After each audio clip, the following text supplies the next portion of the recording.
Assalamualaikum warahmatullahi wabarakatuh. Selamat pagi, sobat kreatif dimanapun kamu berada. Senang sekali untuk pagi hari ini kembali belajar di RRI, hadir ya ke ruang dengarnya kamu, sobat kreatif. Atau juga kamu yang lagi nonton di live YouTube-nya RRI Banda Aceh ya untuk hari ini. Dan belajar RRI-nya masih bersama sekolah Fatih Bilingual School untuk hari ini sahabat ya, untuk edisi Jumat 29 Oktober 2021 sahabat kreatif.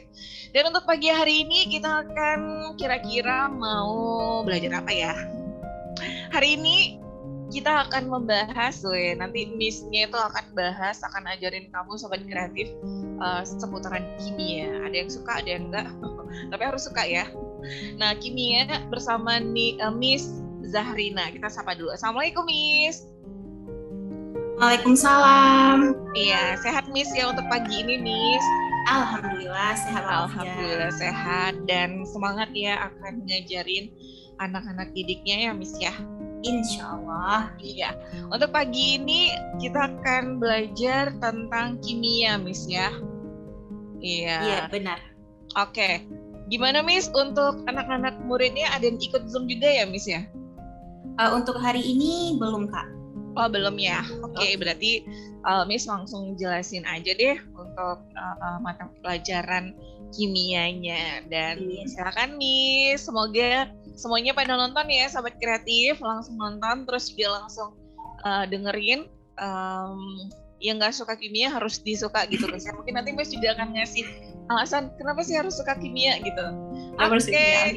Silakan Miss Zahrina. Assalamualaikum warahmatullahi wabarakatuh.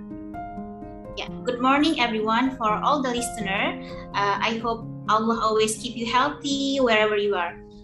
Okay, so I think this is the fourth day from Fatih Bilingual School, and today you are going to learn with me. Maybe I should introduce myself. My name is Zahrina Salhan. You may call me Miss Rina. I'm going to be your teacher for today. I'm going to be your chemistry teacher. So I teach chemistry in Fatih Bilingual School at 7th grade, 9th grade, and 11th grade. Jadi Miss ngajar di Fatih kelas 7, 9, dan juga kelas 11. Okay, so for today I choose the familiar topic is it's about acid and bases.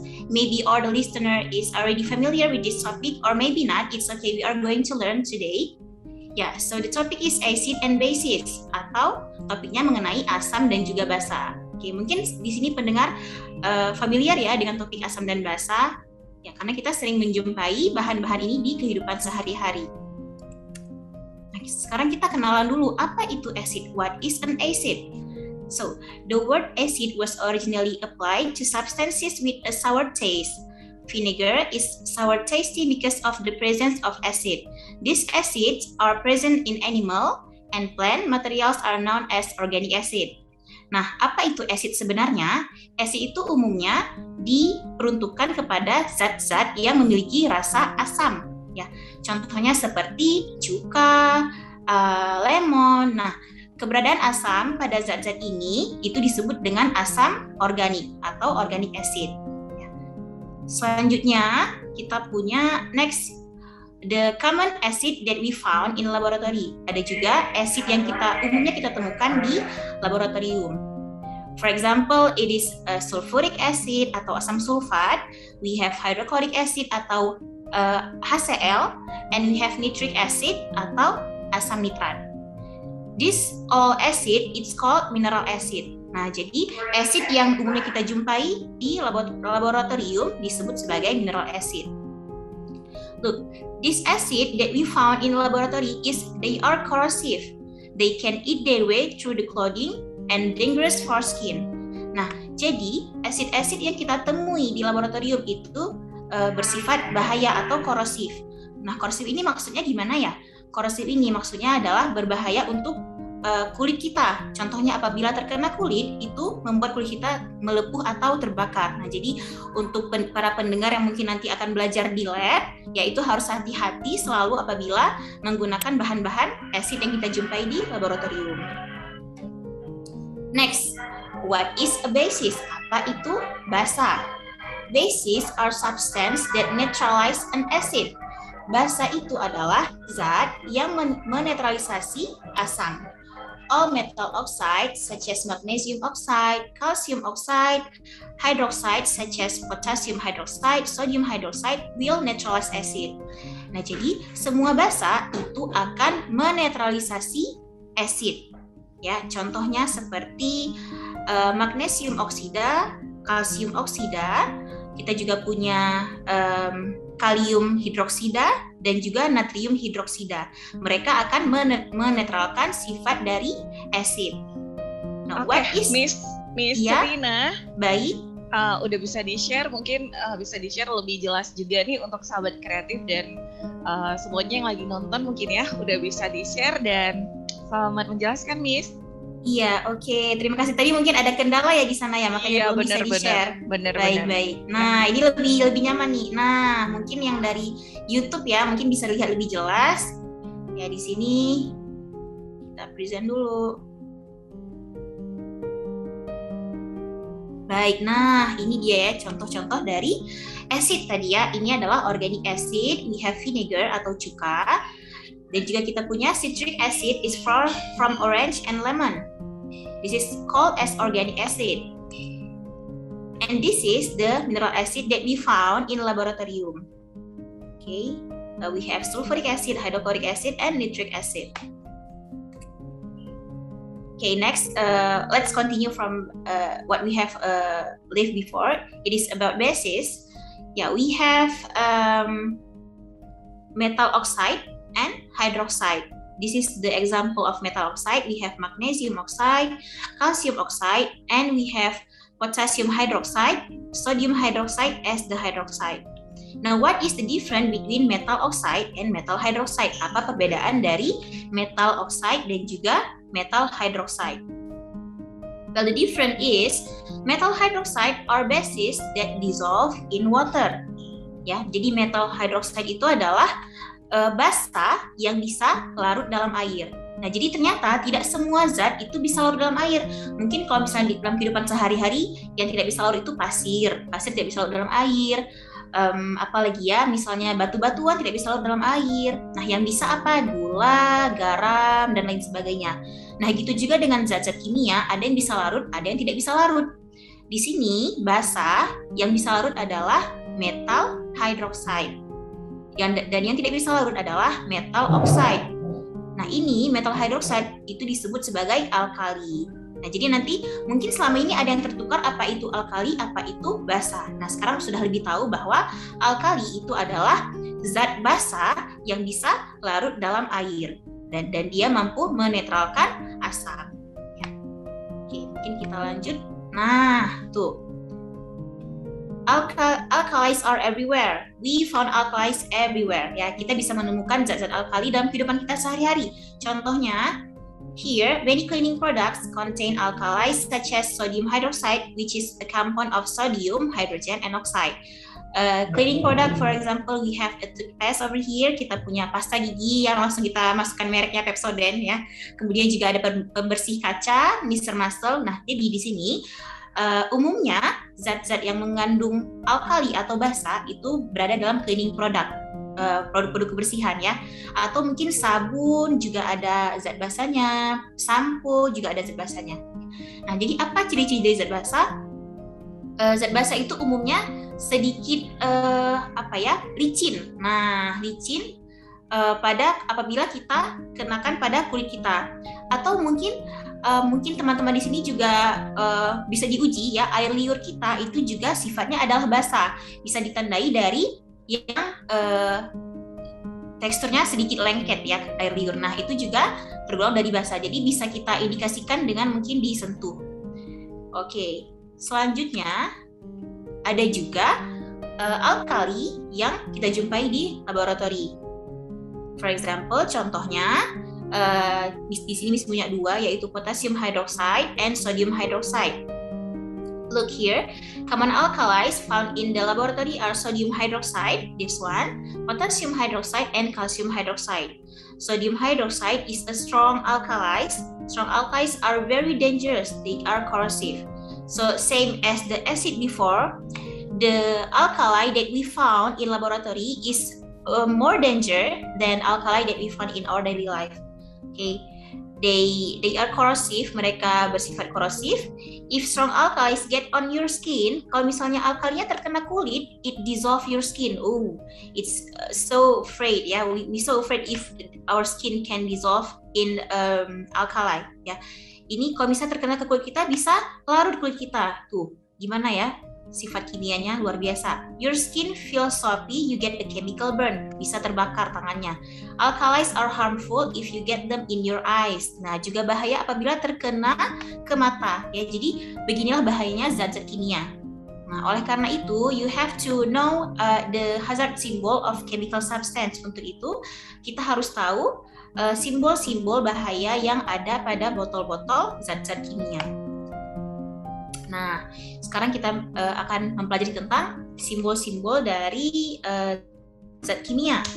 Hazard warning labels. Many chemicals are hazardous. Their bottles are clearly labeled with hazard warning symbols so that you know you must handle them carefully. Here is a list of the most common hazard symbol and what they mean.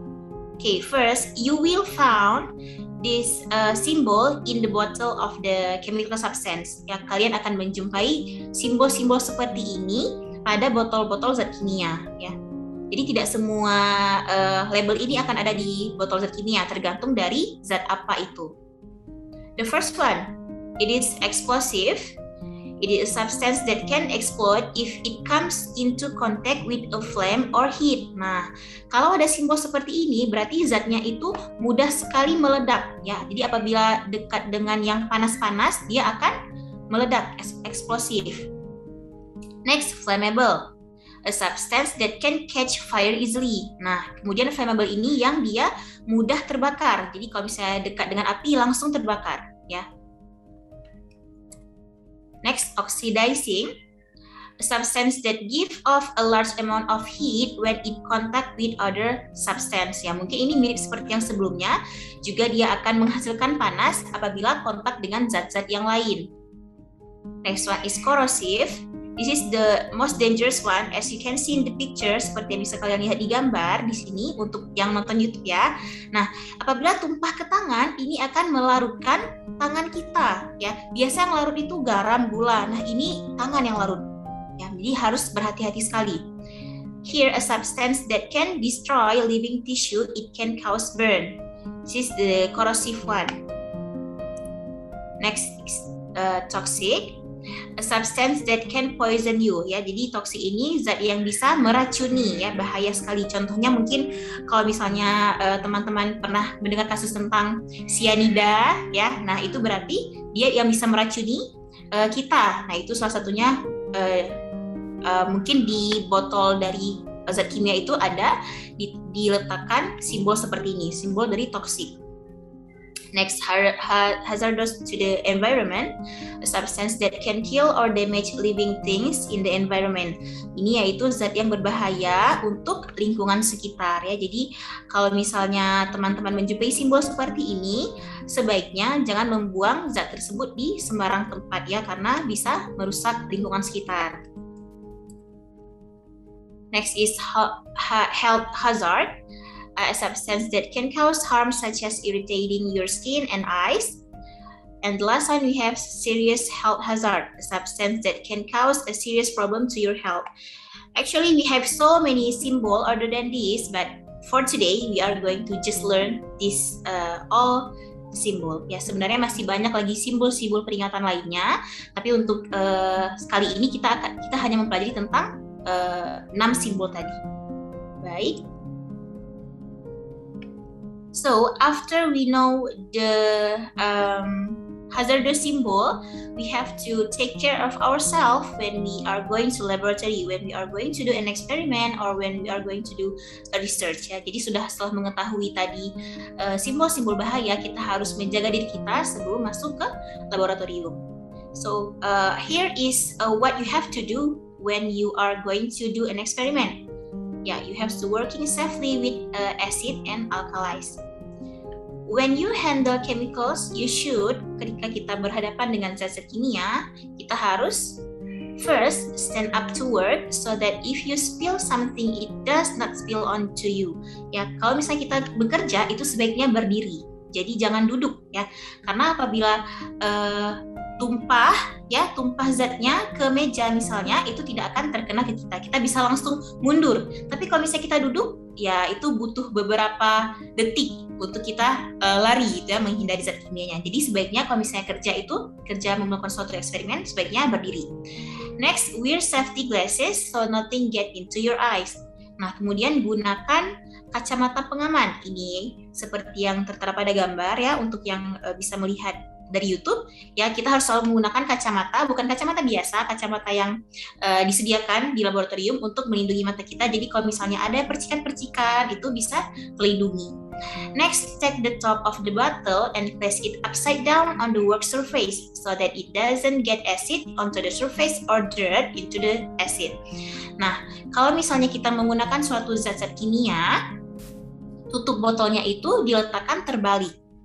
Kenapa? Supaya tidak terkena permukaan mejanya dengan asid dan juga tidak ada asid yang terkena kotoran-kotoran dari permukaan meja. Ya, jadi mungkin bisa dibayangkan ya. Di sini Miss lupa meletakkan gambarnya. Iya. Ya, jadi tutupnya dibalik supaya tidak terkena kotoran di atas meja. The last one is replace the bottle top as soon as you have finished using the bottle. This prevents spill and reduce the risk of replacing the wrong top on the wrong bottle. Nah, setelah menggunakan zat-zat yang kita perlukan, langsung ditutup, jangan lama-lama dibiarkan terbuka ya. Jadi ini nanti kita akan menghindari zat-zatnya tumpah atau menguap keluar, dan juga untuk menghindari tertukarnya tutup botol yang satu dengan yang lainnya ya. Karena kalau zat kimia itu bereaksi satu sama lain yang kita belum tahu zatnya apa, itu sangat berbahaya. So you have to take care of yourself, of your friend, of your teacher maybe when you are going to do an experiment in the laboratory. Okay. Next. Now let's learn how to find out whether this is an acid or alkali. Bagaimana cara kita bisa mengetahui suatu zat itu acid or alkali? Do we have to taste all of the substance? Apakah kita harus coba rasain apakah ini asam atau basa ya? Ya, karena asam itu tadi seperti yang dikatakan di awal memiliki rasa asam. Kemudian untuk basa itu umumnya rasanya pahit ya. Contohnya tadi di cleaning product, di produk-produk kebersihan seperti sabun, sampo, pasta gigi, pembersih kaca, itu mungkin kalau misalnya ada yang nggak sengaja termakan, itu rasanya adalah pahit. Atau mungkin yang pernah semprot-semprot parfum nggak sengaja termakan, terasa ke lidah, ya itu pahit. Itu berarti dia salah satu indikasi bahwa dia alkali atau basa. Nah, apakah kita harus coba di lidah kita supaya kita tahu itu basa atau asam? Tidak perlu. Kita ada namanya suatu zat yang disebut sebagai indicator ya, atau ya it's indicator. The easiest way to detect whether a solution is acidic or not is to use an indicator. Indicators are substances that change color if they are put into an acidic or alkaline solution.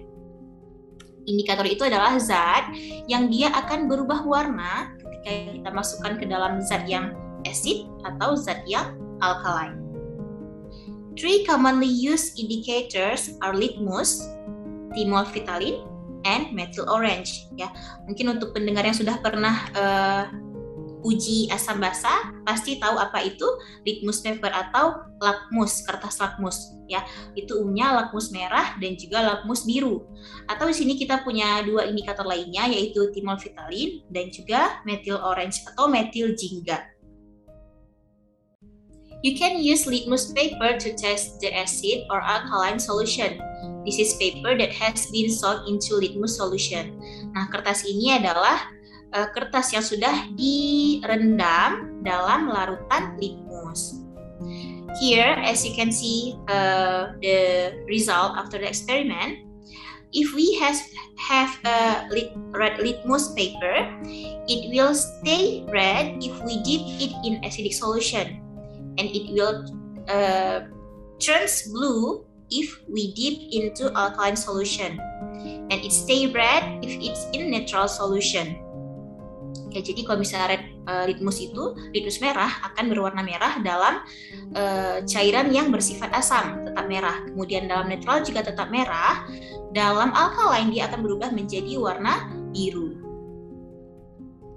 Ya, kemudian blue litmus atau lakmus biru akan berubah menjadi warna merah apabila di dalam acidic solution, dalam larutan asam. Kemudian tetap biru, stays blue, kalau dia dalam neutral solution. And then stays blue if it's in alkaline solution. Juga tetap biru apabila dia di larutan alkaline. Jadi yang akan berubah itu adalah apabila dimasukkan ke larutan yang asam. Ya, ini mungkin bisa dilihat seperti dalam gambar. Ya, kalau misalnya dalam gambar agak keungu-unguan ya. Ya, sebenarnya ini adalah warna biru. Ya. Alright, now let's look at the thymolphthalin and methyl orange.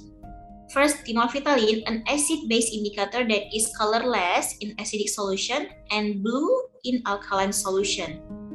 Jadi dia, kalau thymolphthalin ini dalam larutan asid atau asam dia akan tidak akan berwarna, ya, atau colorless. Sedangkan dalam larutan alkali dia akan berubah menjadi warna biru.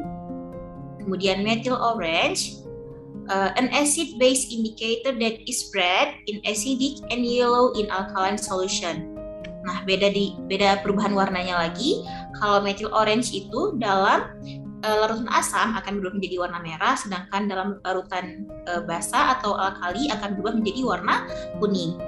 Nah, jadi di sini itu fungsi indikator adalah untuk mengetahui apakah suatu zat itu acidic atau alkaline, tergantung dari perubahan warnanya. Oke. Kita lanjut lagi. Mungkin ada pertanyaan atau tidak? Ada SMS yang masuk mungkin? Oke, mungkin belum ada ya. Baik, kita lanjutkan lagi.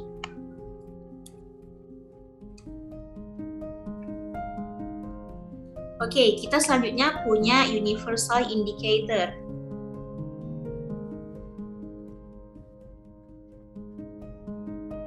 Ya, universal indicator is mixture of indicators that has different colors in solution of different pH.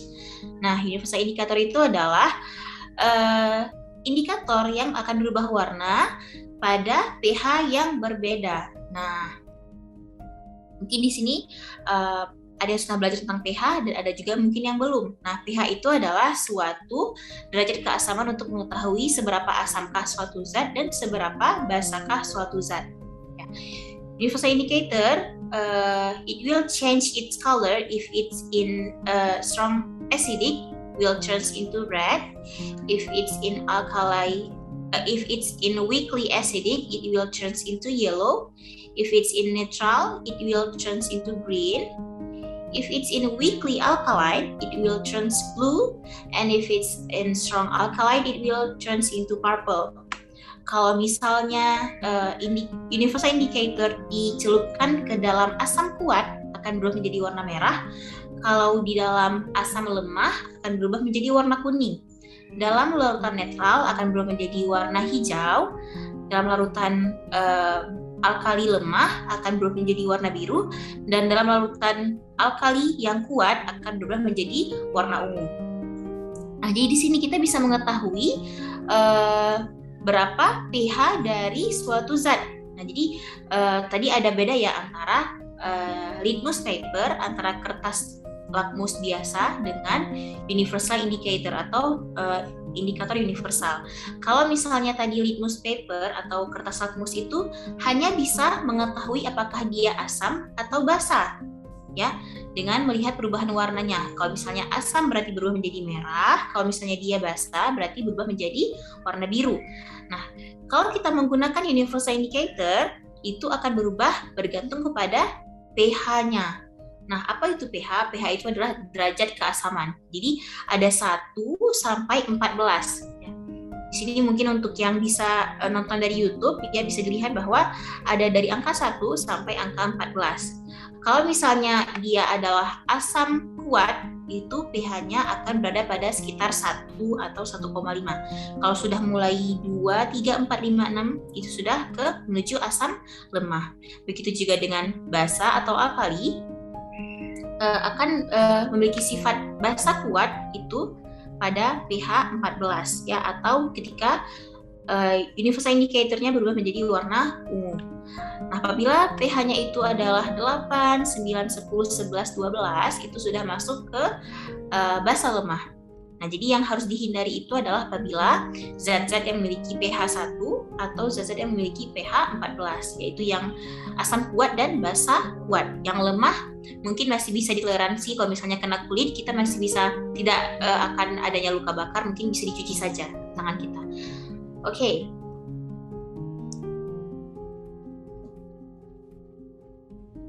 Baik, kita lanjutkan lagi. Next is acid and alkali solution. The importance of hydrogen and hydroxide ions. What is solution? Solution itu artinya adalah larutan. Nah, jadi ada hal-hal penting yang kita harus tahu mengenai larutan asam dan larutan basa atau larutan alkali.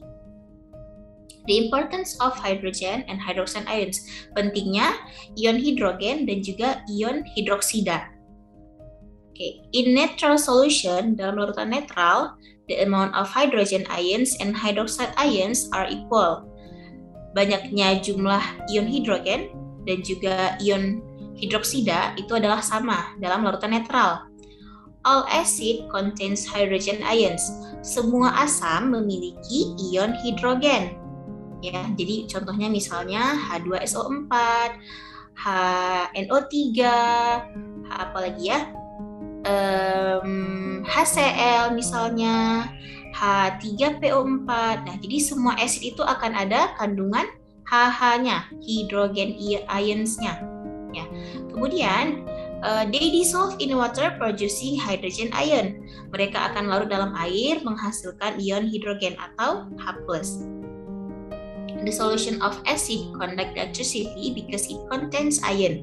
Ya, larutan asam itu bisa menghantarkan listrik atau dapat menghantarkan listrik karena adanya ion-ion ini, ion-ion hidrogen dan juga ion-ion lainnya. The amount of hydrogen ions in acid solution is greater than hydroxide ions. Jumlah ion hidrogen dalam larutan asam itu lebih banyak daripada ion hidroksidanya. Nah, jadi kalau misalnya kita lihat dalam larutan asam, itu bukan berarti ion hidroksidanya tidak ada.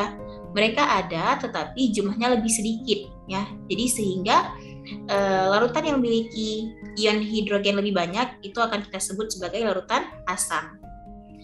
Selanjutnya, alkali. Kita lanjut ke larutan alkali. Alkali dissolve in water to produce hydroxide ions. Ya, alkali itu larut ke dalam air untuk menghasilkan ion hidroksida atau ion OH-. Therefore, in alkaline solution, hydroxide ions are greater than hydrogen ion. Ya, berbeda dengan tadi larutan asam, kalau di dalam larutan basa itu ion hidroksida atau ion hidroksidanya lebih banyak daripada ion hidrogennya. Nah, jadi bukan berarti dalam larutan alkali ion hidrogennya tidak ada. Mereka ada, tetapi jumlahnya lebih sedikit, sehingga larutan menjadi bersifat basa atau alkali. Kalau misalnya larutan memiliki ion hidrogen lebih banyak, itu akan merubah kertas lakmus menjadi warna merah. Ya, berarti pH-nya itu adalah pH di bawah pH standar, pH larutan netral. pH larutan netral itu adalah 7. Ya, jadi kalau misalnya larutannya lebih ke asam, berarti pH-nya di bawah 7, yaitu dari 1 sampai 6. Itu berarti larutan yang memiliki ion hidrogen lebih banyak. Kemudian kalau misalnya larutan memiliki ion hidroksida lebih banyak, dia akan merubah kertas lakmus menjadi warna biru, ya, dan memiliki pH di atas 7, yaitu dari 8 sampai 14. Nah, jadi di sini kita mengetahui bahwa pada larutan netral itu keduanya jumlah ion hidrogen sama hidroksidanya itu sama. Ya, kemudian dalam larutan asam jumlah ion hidrogennya lebih banyak dibandingkan ion hidroksida. Kemudian dalam larutan basa, dalam larutan alkali itu ion hidroksidanya lebih banyak daripada ion hidrogennya. Nah, jadi ion-ion inilah yang akan merubah warna dari indikator ya. Tadi kita udah belajar tentang indikator asam, terus indikator basa ya, contohnya seperti kertas lakmus, terus metil jingga, timol vitalin, dan juga indikator universal. Oke, selanjutnya next, let's learn about the characteristic reaction of acid, yaitu karakteristik reaksi dari zat-zat asam. There are three major chemical reactions in which all acids will take part. The first one, a reactive acid will react with a reactive metal such as magnesium or zinc. The second one, acid will react with a base or alkali. The reaction is called a neutralization reaction, and the last one is when acid react with a metal carbonate or metal hydrogen carbonate. We will take a look at the formula and at the word equation. The first one, reaction of acid with metal. Reaksi antara asam dengan logam ya. Jadi logam itu adalah metal. Nah, mungkin di sini ada yang tertukar ya. Kalau misalnya Miss bilang logam, mungkin bayangannya langsung logam itu sama seperti besi. Nah, jadi sini Miss mau membuat clear, mau membersihkan teori-teori mungkin yang kalian selama ini pahami bahwa logam itu sama seperti iron atau besi ya. Nah, ternyata logam itu adalah memiliki anggotanya ya. Contohnya seperti besi, tembaga, emas, kemudian seng, terus silver, aluminium. Nah, mereka itu semua adalah anggota dari logam ya. Jadi termasuk besi itu adalah anggota dari logam. Baik. Nah, jadi di sini ketika Miss bilang metal atau logam, tadi kita bisa langsung terbayang beberapa logam-logam, besi, emas, tembaga, aluminium, dan lain sebagainya. Oke, di sini kita akan lihat reaksi dari asam dengan logam. The word equation for acid react with metal is will produce salt plus hydrogen gas, akan menghasilkan garam dan juga gas hidrogen. Contohnya, for example, we have a magnesium metal react with sulfuric acid. The product will be magnesium sulfate plus hydrogen gas. Nah, untuk reaksi antara magnesium dengan asam sulfat akan menghasilkan magnesium sulfat dan juga gas hidrogen. Kemudian misalnya kita ganti logamnya menjadi logam zinc atau seng, kita reaksikan dengan asam nitrat ya. For example, the second example is zinc plus nitric acid. It will produce zinc nitrate and hydrogen gas. So hydrogen gas is always produced when you react metal with acid. Okay, it's as the side product from the metal react with acid. And number 3, we have sodium react with hydrochloric acid. The product will be sodium chloride and hydrogen gas. And the last one, we have potassium that react with ethanoic acid. It will produce potassium ethanoate and hydrogen gas. Nah, jadi seperti yang tadi sudah dibacakan, yaitu semua asid yang bereaksi dengan logam akan menghasilkan gas hidrogen, ya, dan juga salt. Nah, jadi salt di sini yaitu garam. Itu kalau dalam kimia, salt itu bukan cuma garam dapur saja ya, tapi ada berbagai macam garam ya. Jadi ada garam yang beracun, ada yang tidak. Tapi yang garam yang kita gunakan pada hari-hari itu NaCl itu adalah sangat bermanfaat untuk kita selalu ya, untuk kita semua, karena bisa menghasilkan rasa asin, bisa menambah cita rasa makanan. Oke, mungkin selanjutnya kita lihat reaksi kedua. Oke, kita lanjut dulu. Ya, reaksi kedua yaitu reaksi antara acid dengan alkali. The reaction of acid with bases or alkali. Here is the word equation for neutralization reaction. Is acid plus bases, it will produce salt and water. So the reaction of acid with bases, it's called a neutralization reaction. Okay, here a salt that will produce is depend on the combination or reactant that used. To make a salt, you choose a suitable acid or base to give a solution of salt that you want. For example, we have a sodium hydroxide plus hydrochloric acid that will produce sodium chloride and water.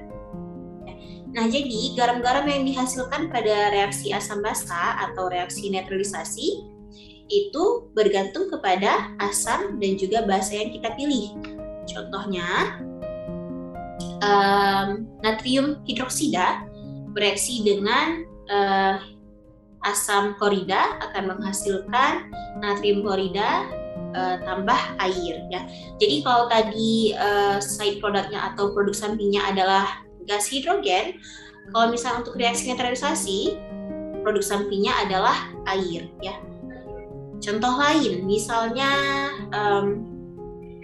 potasium hydroxide atau KOH bereaksi dengan kita pilih asam baru, misalnya sulfuric acid, maka produknya, saltnya itu menjadi potasium sulfate atau K2SO4 dan side produknya atau produk sampingnya adalah air. Jadi air itu akan selalu dihasilkan dalam reaksi netralisasi, yaitu reaksi antara asam dengan basa. Ya. Sedangkan tadi kalau gas hidrogen itu adalah gas yang akan selalu dihasilkan apabila mereaksikan logam dengan asam. Oke, kita lihat reaksi terakhir antara asam dengan basa. Kita lihat asam dengan metal karbonat atau logam-logam yang berikatan dengan karbonat atau ion CO3 2-. Here the word equation for acid react with metal carbonate is acid plus metal carbonate, it will produce salt plus water plus carbon dioxide. So as you can see, the side product of the reaction between acid and metal carbonate, it is water and carbon dioxide. So it's not just only salt, but the water and carbon dioxide will produce too. Tapi air dan juga gas karbon dioksida akan dihasilkan juga. Oke, misalnya acid yang kita pilih adalah nitric acid. Nitric acid atau asam nitrat yang bereaksi dengan metal karbonat, contohnya yaitu kalsium karbonat, akan menghasilkan salt. Saltnya di sini menjadi kalsium nitrate dan side produknya atau produk sampingnya adalah water and carbon dioxide. The chemical for water is H2O and the chemical for carbon dioxide is CO2. Yeah. And if we are going to use another acid, it is a hydrochloric acid or HCl.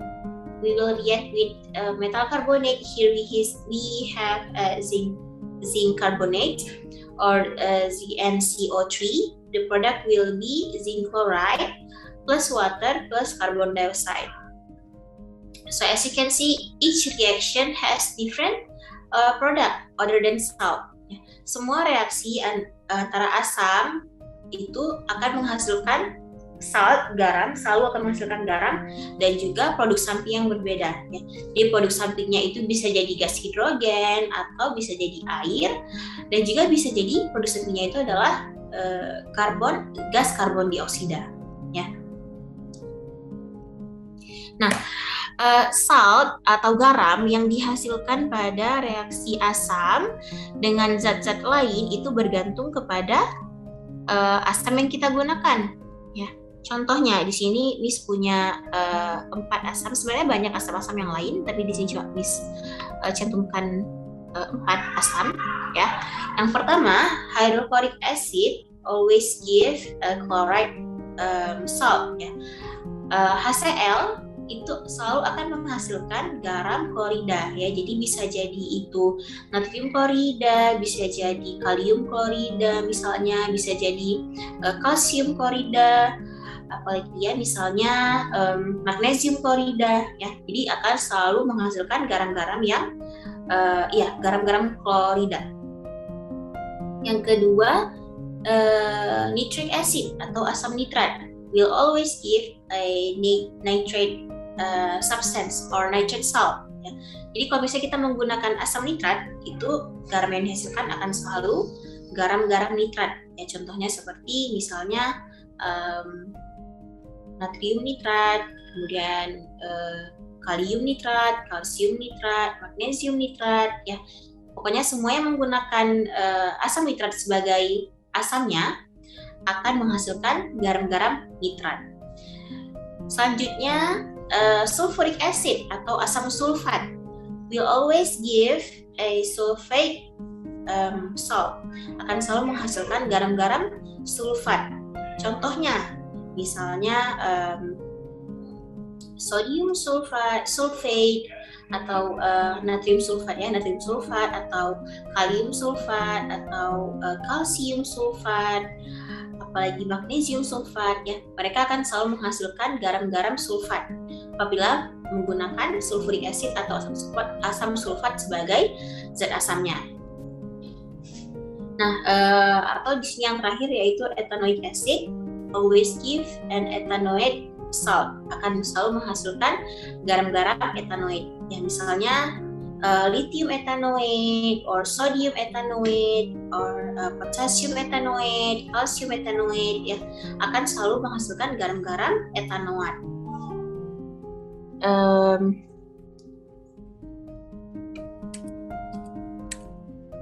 Oke. Dan K, ya, thank you artinya terima kasih. Ya, mungkin terima kasih kepada semua pendengar Miss hari ini yang di rumah. Ya, semoga dari pembelajaran hari ini ada yang bisa diambil hikmahnya, ada yang mungkin nempel di kepala ya. Selama 1 jam kita belajar tentang kimia, semoga perspektif tentang kimia itu selalu beracun, zat kimia itu selalu berbahaya, bisa berubah ya. Karena tadi seperti yang Miss cantumkan seperti yang dicontohkan tadi di slide awal, zat kimia itu tidak selalu zat-zat yang berbahaya ya. Yaitu ada juga zat-zat yang biasanya malah kita konsumsi sehari-hari ya. Jadi contohnya seperti garam atau lemon atau jeruk nipis. Belum tapi ini masih sudah selesai. Iya. Jadi semuanya itu adalah tergantung pada zat-zat yang digunakan. Apabila ada simbol-simbol bahaya berarti zat tersebut adalah berbahaya. Baik, mungkin sekian dari Miss.